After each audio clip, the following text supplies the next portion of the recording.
बिस्मिल्लाहिर्रहमानिर्रहीम। आज हम बात करेंगे कि एतिकाफ़ क्या है। एतिकाफ़ की 3 सूरतें हैं। पहली सूरत नफली एतिकाफ़, दूसरी सूरत वाजिब एतिकाफ़ और तीसरी सूरत है सुन्नत एतिकाफ़। अब वाजिब एतिकाफ़ क्या है?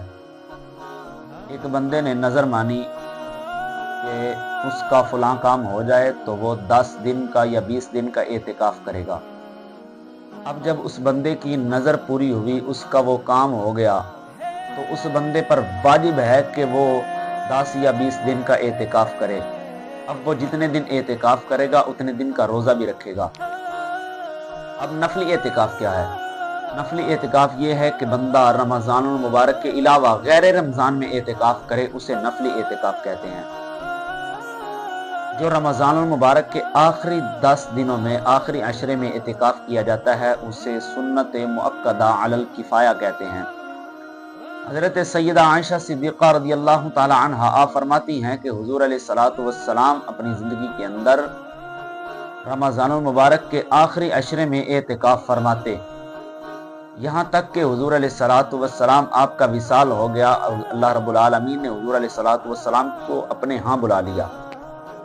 हुज़ूर अलैहिस्सलातु वस्सलाम के बाद हुज़ूर अलैहिस्सलातु वस्सलाम की अज़वाज मुतहहारात भी एतिकाफ़ फरमाती रहीं। रमज़ानुल मुबारक में एतिकाफ़ करने वाले के लिए इनाम क्या है?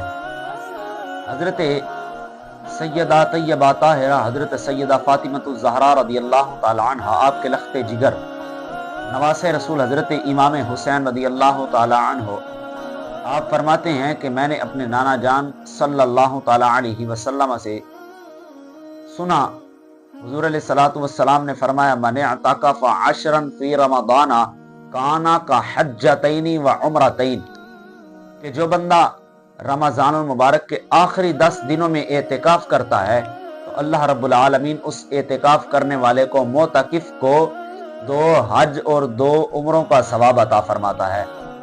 अब देखिए, जो एतिकाफ़ करता है 10 दिन का अपने मोहल्ले की मस्जिद के अंदर, अपने ही वतन में, यानी ना सफ़र करके जाना है, ना थकावट होगी, ना पैसा खर्च होगा, अपने ही मोहल्ले के अंदर, अपनी ही मस्जिद में, अपने ही घर के नज़दीक उस बंदे ने एतिकाफ़ किया, अल्लाह रब्बुल आलमीन उस एतिकाफ़ करने वाले को 2 हज और 2 उम्रा अदा करने का सवाब अता फरमाता है। अब देखिए, आजकल हमने एतिकाफ़ को एक फॉर्मेलिटी पूरी करने के लिए रख लिया।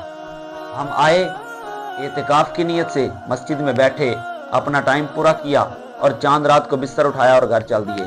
ये नहीं, बल्कि एतिकाफ़ का ये माना है कि बंदा मस्जिद में आए, अल्लाह रब्बुल आलमीन की बारगाह में जब बंदा आ गया, अब वो आकर दुनियावी इबादतों को, दुनियावी बातों को तर्क करे, दुनियावी बातें छोड़कर अल्लाह रब्बुल आलमीन की जब बंदा बारगाह में आ गया, अब वो जब उसने एतिकाफ़ की नीयत की, कुरान पढ़े, रोज़ा रखे, नफली इबादत करे, तौबा व इस्तिग़फ़ार करे, तस्बीह व तहलील करे, अल्लाह रब्बुल आलमीन की इबादत में बंदा मशगूल रहे, फिर जब ये सारे तकाज़े पूरे करेगा, अल्लाह रब्बुल आलमीन फिर उस बंदे को, उस मोतकिफ़ को 2 हज और 2 उम्रों का सवाब अता फरमाएगा। हुज़ूर अलैहिस्सलातु वस्सलाम ने फरमाया, हदीस पाक है, हुज़ूर अलैहिस्सलातु वस्सलाम ने फरमाया कि जो बंदा 1 दिन के लिए एतिकाफ़ करता है, 1 दिन के लिए एतिकाफ़ करता है, तो अल्लाह रब्बुल आलमीन उस बंदे और जहन्नुम के दरमियान 3 खंदकें ऐसी खोद देता है। एक खंदक इतनी गहरी होगी जितना ज़मीन और आसमान के दरमियान फासला है। अब देखिए, उसने 1 दिन का एतिकाफ़ किया और उसके और जहन्नुम के दरमियान इतनी बड़ी 3 खंदकें आ गई कि जितना ज़मीन और आसमान के दरमियान फासला है। अब जितना बड़ा सवाब होगा, जितना बड़ा उसका अमल होगा, उतना बड़ा ही उसे सवाब अता किया जाएगा। तो एतिकाफ़ बंदा करे, अल्लाह रब्बुल आलमीन के सारे इबादत करे, सारा दिन इबादत करे, तौबा इस्तिग़फ़ार करे, सारे तकाज़े पूरे करे, उसे एतिकाफ़ किया जाता है, कहा जाता है, ना कि उसे एतिकाफ़ कहा जाता है कि बंदा आए और फॉर्मेलिटी पूरी करके अपने घर वापस चला जाए। अल्लाह रब्बुल आलमीन हमें सही एतिकाफ़ करने की तौफ़ीक़ अता फरमाए।